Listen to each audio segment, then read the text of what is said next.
क्या केवल P ratio देखकर शेयर खरीद लेना चाहिए?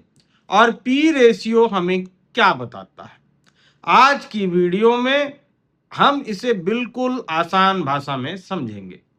सबसे पहले एक सवाल, मान लीजिए दो कंपनियां हैं, दोनों की कमाई लगभग बराबर है, लेकिन एक कंपनी की जो शेयर है वो 100 है, जबकि कमाई उतनी ही है, और दूसरी की 500 है, और दोनों की कमाई एक है।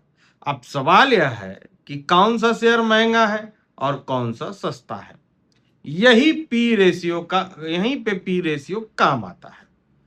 पी रेशियो का मतलब, पी रेशियो का पूरा नाम जो है वह है प्राइस टू अर्निंग रेशियो। सरल भाषा में पी रेशियो बताता है कि निवेशक कंपनी की एक रुपए की कमाई के लिए कितने रुपए देने को तैयार है। मतलब 1 रुपए अगर कंपनी कमाएगी तो उसके पीछे कितना निवेशक जो है वो लगाने के लिए तैयार है, यही पी रेशियो बताता है। पी रेशियो का फार्मूला क्या है? तो पी रेशियो का फार्मूला मैं आपको बड़ी सरलता से बताता हूं। शेयर पर प्राइस यानी जो वर्तमान शेयर है उसकी कीमत, ईपीएस यानी अर्निंग पर शेयर। अब यानी कंपनी एक शेयर पर कितना मुनाफा कमा रही है। आसान उदाहरण और मान लीजिए, किसी कंपनी का शेयर 200 का है और उसका ईपीएस 20 रुपया है हो, तो पी रेशियो होगा 200 भागे 20 यानी 10। यानी यानी कंपनी की जो 1 रुपए की कमाई है उसके लिए निवेशक जो है वो 10 रुपया देने के लिए तैयार है। इसी को हम पी रेशियो कहते हैं। तो पी रेशियो आखिर हमको बताता क्या है? इस शेयर बाजार में, इतने बड़े बाजार में इस पी रेशियो का मतलब क्या है? ये इन्वेस्टर्स को क्यों जानना चाहिए, तो या ट्रेडर को क्यों जानना चाहिए? पी रेशियो ये बताता है कि बाजार कंपनी को कितना महत्व दे रहा है। यदि पी ज्यादा है तो बाजार को उम्मीद है कि कंपनी भविष्य में तेजी से बढ़ेगी।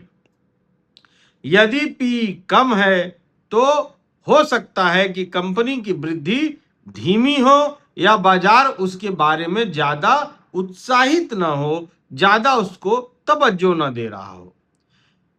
क्या कम पी हमेशा अच्छा होता है? बिल्कुल नहीं। कम पी मेरे जानकारी में हमेशा अच्छा नहीं होता। यह सबसे बड़ी गलती है जो नए निवेशक करते हैं। वे सोचते हैं कि पी वाला शेयर हमेशा सस्ता और अच्छा होता है, लेकिन ऐसा जरूरी नहीं है। कई बार कम पी वाला कंपनी का बिजनेस कमजोर हो सकता है। क्या ज्यादा पी हमेशा खराब होता है? नहीं। कई शानदार कंपनियों का पी रेशियो बहुत ज्यादा होता है, और क्योंकि निवेशक को उनके भविष्य पर भरोसा है, इसलिए केवल पी देखकर निवेश बिल्कुल नहीं करना चाहिए। तो पी रेशियो की तुलना कैसे करें? पी रेशियो की तुलना हमेशा एक ही सेक्टर की कंपनियों से करनी चाहिए। मेरे कहने का मतलब यह है, एक ही सेक्टर यानी मान लीजिए कि आईटी का एफएमसीजी से कर रहे हैं, इलेक्ट्रिकल का मेडिकल से कर रहे हैं, तो इसमें आपको कोई मतलब ही नहीं आएगा।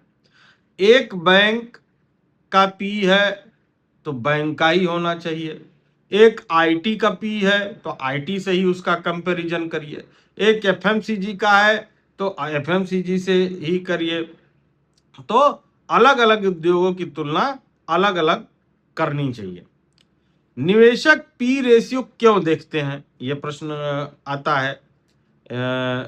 क्योंकि इससे उन्हें यह अंदाजा मिलता है शेयर की कीमत कमाई के मुकाबले कितनी है।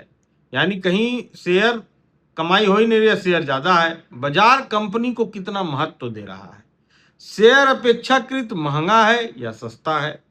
लेकिन यह सिर्फ एक संकेतक है, पूरा निर्णय बिल्कुल नहीं है।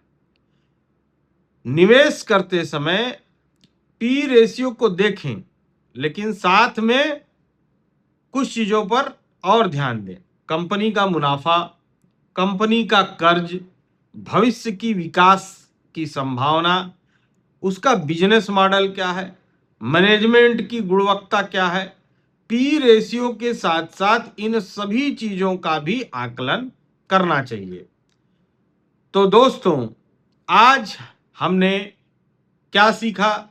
तो आज हमने सीखा पी रेशियो का मतलब प्राइस टू अर्निंग रेशियो है। यह बताता है कि एक रुपए की कमाई के लिए निवेशक कंपनी को कितने रुपए दे रहा है। कम पी हमेशा अच्छा नहीं होता, ज्यादा पी हमेशा बुरा नहीं होता। निवेशक का निर्णय केवल पी रेशियो देखकर नहीं होना चाहिए। अगली वीडियो में हम समझेंगे कि ईपीएस क्या होता है और यह पी रेशियो से कैसे जुड़ा हुआ है। अगर यह वीडियो पसंद आई हो तो लाइक करें, चैनल को सब्सक्राइब करें और कमेंट में बताइए कि क्या आपने पहले कभी पी रेशियो का नाम सुना था या नहीं। धन्यवाद।